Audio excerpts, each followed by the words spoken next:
Greetings viewers, welcome back to video 3 of first look at the Borderlands 1.5 character skill trees. This video is going to be about Nisha, the Lawbringer.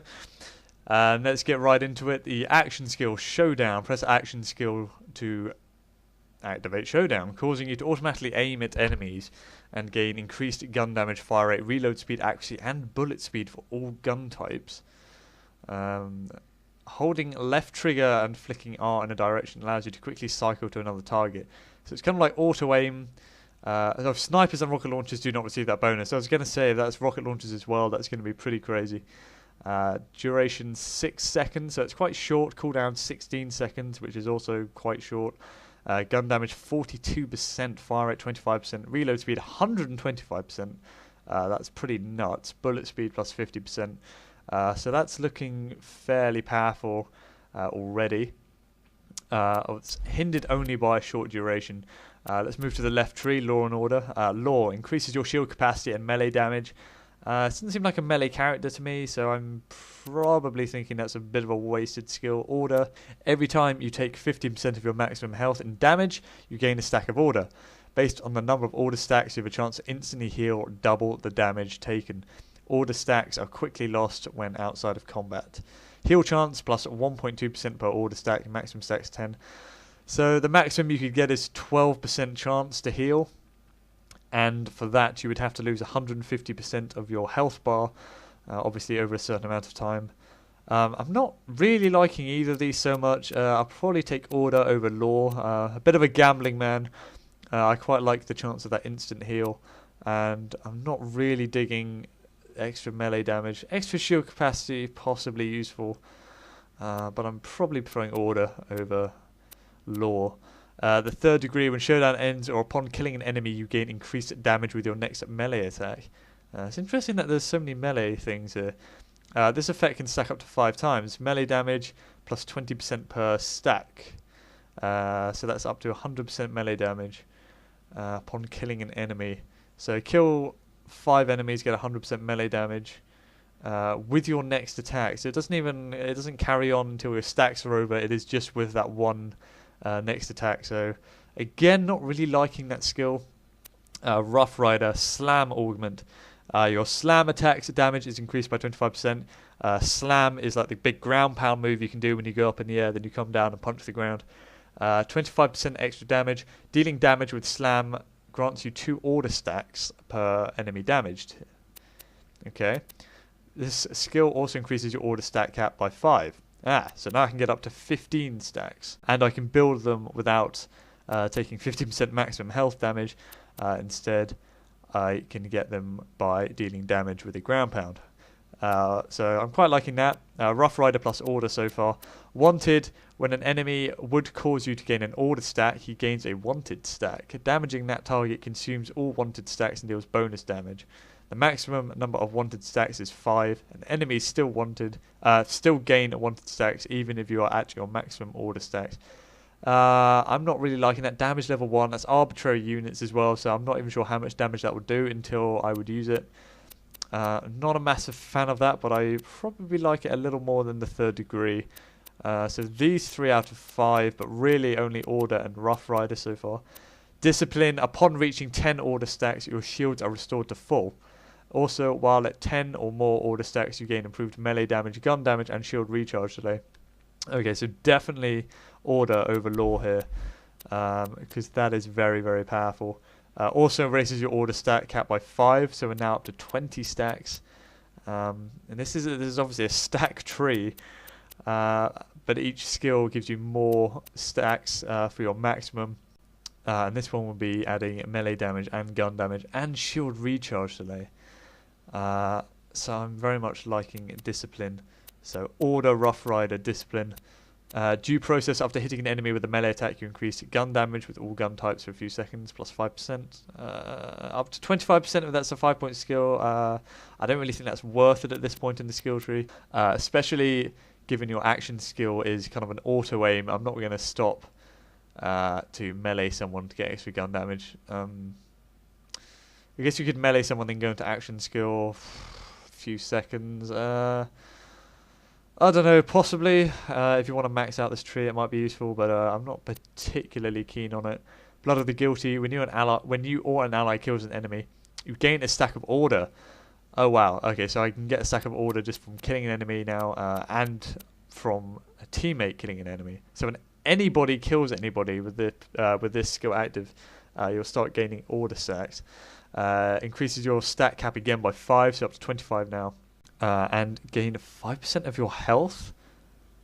So I can permanently get 5% of my health back just by killing an enemy or having any teammate kill an enemy. Suddenly this tree became very, very powerful. I wasn't liking it at first. Blood of the Guilty, that almost seems overpowered to me, but very, very good skill. I've definitely put something into that. Jurisdiction, during showdown you regenerate health and gain movement speed. I don't think you need health regen if you've got Blood of the Guilty personally. Movement speed is useful though. Definitely for quick raid bosses or kind of extended periods of combat, movement speed is very useful. Health regen, 5 points, that's up to 4% per second. That's not really great. I think Blood of the Guilty is probably more useful. But Jurisdiction and Blood of the Guilty are probably never actually going to go down at all.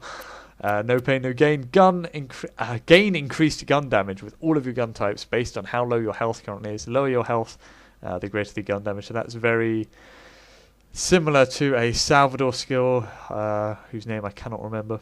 Gun damage up to 10%, up to 50% based on how low your health is. Not a massive fan of this kind of skill.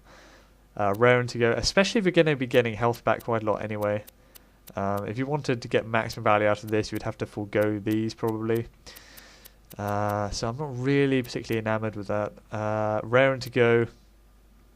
Killing an enemy grants you bonus reload and gun damage based on the number of order stacks you currently have. That's very good. Much prefer that. That's going to be working in tandem with all your order stacks and getting that extra reload speed and gun damage. So that's a very, very good combo. Thunder Crackdown. Again, melee override at the end of the tree. I was proved wrong on Athena, so maybe this would be good as well. Your melee attack causes a large cone-shaped shock burst, dealing increased damage for each order stack. Also increases your order stack by 5, so up to 30 stacks now. Cooldown 15 seconds. Melee damage plus 25% per order stack as shock damage. So yeah, this would be good for de-shielding a lot of enemies simultaneously. So I guess that could be useful. And it ties in well with Order. So yeah, I'll give that a thumbs up. So for this tree, I'm going to go Order, Rough Rider, Discipline, Blood of the Guilty, Raring to Go, and Thunder Crackdown. Moving on to the second tree, Fan the Hammer, Saddle Up, Kill Skill. Killing an enemy grants you increased movement speed and gun damage for a short time. That's a great combination, honestly. As a starting skill, that's very good. That's 20% movement speed, 25% gun damage with 5 points. Very good, giving that a thumbs up. Ruthless, kills made during showdown, extend its duration. Showdown duration plus 0.1 second per kill with 5 points. That's going to be 0.5 seconds per kill. That's a lot, especially if you're using it in conjunction with Saddle Up. Fan the Hammer and Law and Order already are beginning to look extremely powerful together. Magnificent 6, the last 6 bullets in non-elemental weapon deal bonus damage up to 30%. The last 6 bullets in non-elemental though. Towards the end of the late game, if it's anything like Borderlands 2, non-elemental becomes a little bit bad. But very good for sniping, I would assume this. Battle Courage, when a showdown begins, a portion of your shield is instantly restored. Also, while showdown is cooling down, you get improved shield stats in general. I'm probably going to go with Bottled Courage for this. I would go for Magnificent 6, but that non-elemental kind of clinches it out for me. Short Fuse, kill skill. After killing an enemy, all your shots deal explosive bonus damage for a short time. Good lord. The closer the enemy is to you, the higher the damage. Definitely worth doing. Get Saddle Up plus Ruthless plus Short Fused. Very quickly we're going to be doing huge amounts of bonus damage. That's possibly getting No Pain No Gain into more relevance, because you'll be stacking these percentages over and over again. Faster Than You, kill skill. Again, killing an enemy greatly improves your reload speed and fire rate. So now we can get kill skill for movement speed and gun damage, kill skill for explosive damage, and kill skill for reload speed, weapon swap, and fire rate.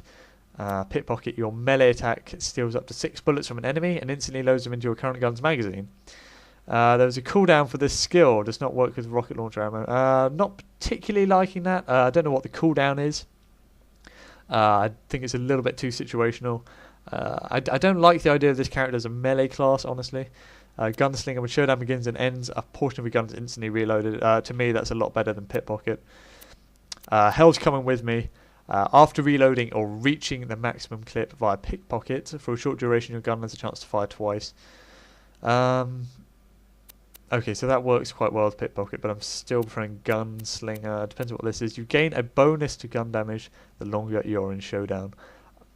Yes, definitely picking that, because if you have 5 points in Ruthless, you've already got gun damage coming from Saddle Up and things like Discipline.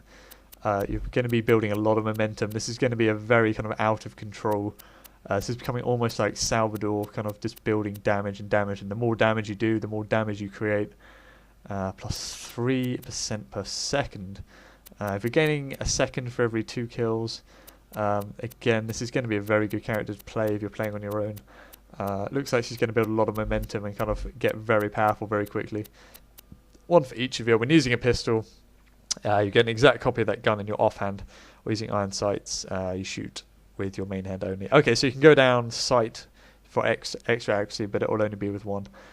When using a pistol, you get an exact copy. Oh, so that's permanent. Oh, wow. I thought that was just during action skill.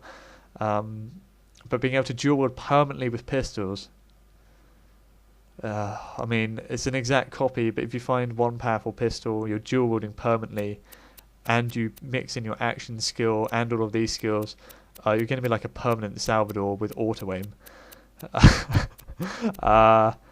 So yeah, I can't imagine any build leaving out this skill tree. This is insanely powerful.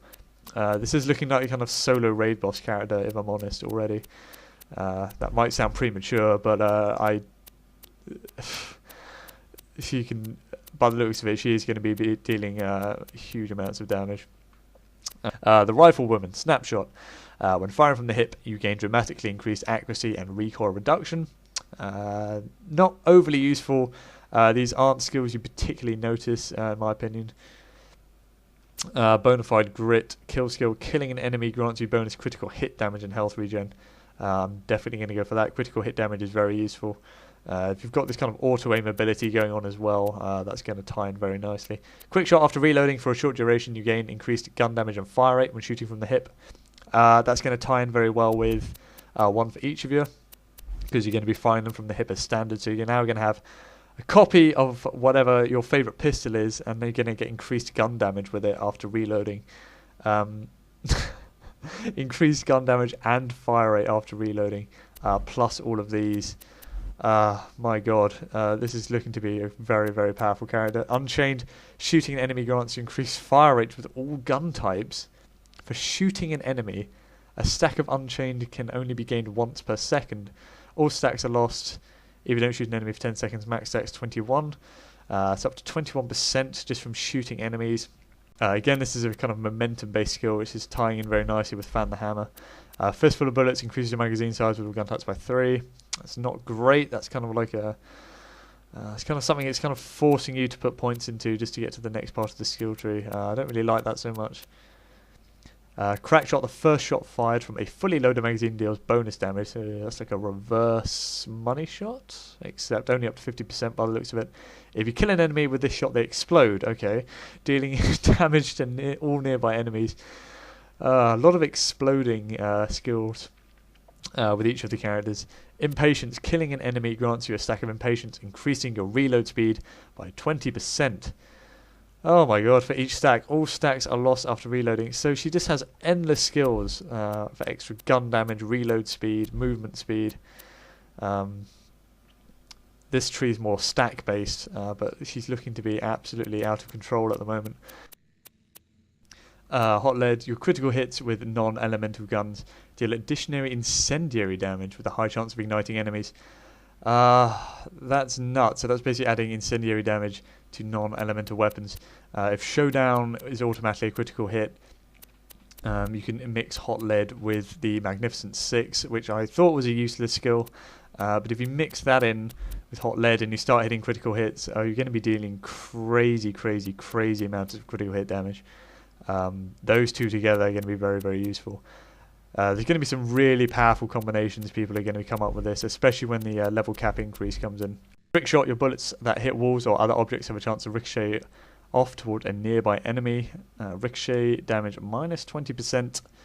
Ricochet chance 8%. Fairly useful. If you've already got showdown going, obviously that's not going to be particularly useful because you're going to have an auto aim on. If you are just dual wielding without your showdown, just with one of each of you, that could be potentially useful. But I don't think this far down the skill tree it's great. Tombstone kill skill. After killing an enemy, all hits have a chance to count as critical hits for a short time. So this is yet another kill skill, and you're going to be able to stack kill skills by the looks of it to do crazy amounts of damage. You've got Saddle Up, Short Fuse, Faster Than You, now Tombstone as well. All shots counting as critical hits with the increased gun damage from other kill skills and other skills in general. Potential to do a huge amount of damage in one go. The Unforgiven. During showdown, all shots that hit enemies ricochet towards other nearby enemies, dealing 10% weapon damage per hit. Okay, so the ricochet damage is pretty low. Also, showdown ending triggers an explosion on all enemies who have been shot by you. Right, so you shoot as many enemies as you can, and then they all explode at the end, all dealing damage to each other. That's very, very good. You have to use it kind of consciously, do a little bit of damage to everybody during showdown, and then let those explosions just take their course. Absolutely insanely powerful character by the looks of it. I did like Law and Order, but after seeing all the skill trees, I'm going to go with Fan the Hammer and Riflewoman. Fan the Hammer is absolutely incredible. Saddle Up and Ruthless I want to go for, just because I want to get that kill skill, but being able to get this extra showdown duration, that ties in really well with other skills. Then I'm probably actually going to go for Magnificent Six. I don't think I need Bottled Courage so much. And Magnificent Six plus Hot Lead is just going to be a really awesome combo. Short Fuse, that's going to be even more damage. Faster Than You, that's going to increase your damage output even more. Reload speed and fire rate. Gunslinger over Pickpocket, I think, and then High Noon, and finally one of each of you. Just because that is always on, it's not reliant on you having your kill skill active. Being able to constantly dual wield is a huge advantage, especially when added in here. As far as the Riflewoman goes, I'm going to go with Bonafide Grit, just for that bit of health regen. So far she hasn't had any health regen, and Snapshot just isn't useful to me. After that, Quick Shot, it's an incredible skill to have this early on in a skill tree. A lot better than Unchained in my opinion, just because you get that fire rate straight away rather than having to build stacks. Fistful of Bullets, I do not think is useful, but if we have to put a point into it to get across here, what I might do instead is put points into Unchained instead to just bypass this, and that way what we can do is stack fire rate even more so. Crack Shot definitely, just for that explosive effect. Impatience possibly, I think we're going to have enough reload speed anyway, but up to 400% reload speed is just insane. Hot Lead because I want to mix it with Magnificent Six, and I realise I probably don't have enough skill points to do this anymore, but my god, I want everything on this character. Tombstone I would go for. If I was maxing out this tree, I would go Tombstone and then Unforgiven. But I'd probably mix Fan the Hammer and Riflewoman together. But to be honest, any two trees you pick, they're going to work together really well. It's not just each individual tree which works well together. All her trees seem to work well together in tandem. So that's going to be a very powerful kind of momentum-based character. She's going to be able to stack up a lot of damage very quickly in a gunfight. Anyway, that rounds off Nisha, the Lawbringer. If you've liked this video or you've made it this far, please leave it a like. It does help promote the channel. And I will see you on the next video, which I believe will be Claptrap, which will be the final video. I will see you then, and thank you very much for watching.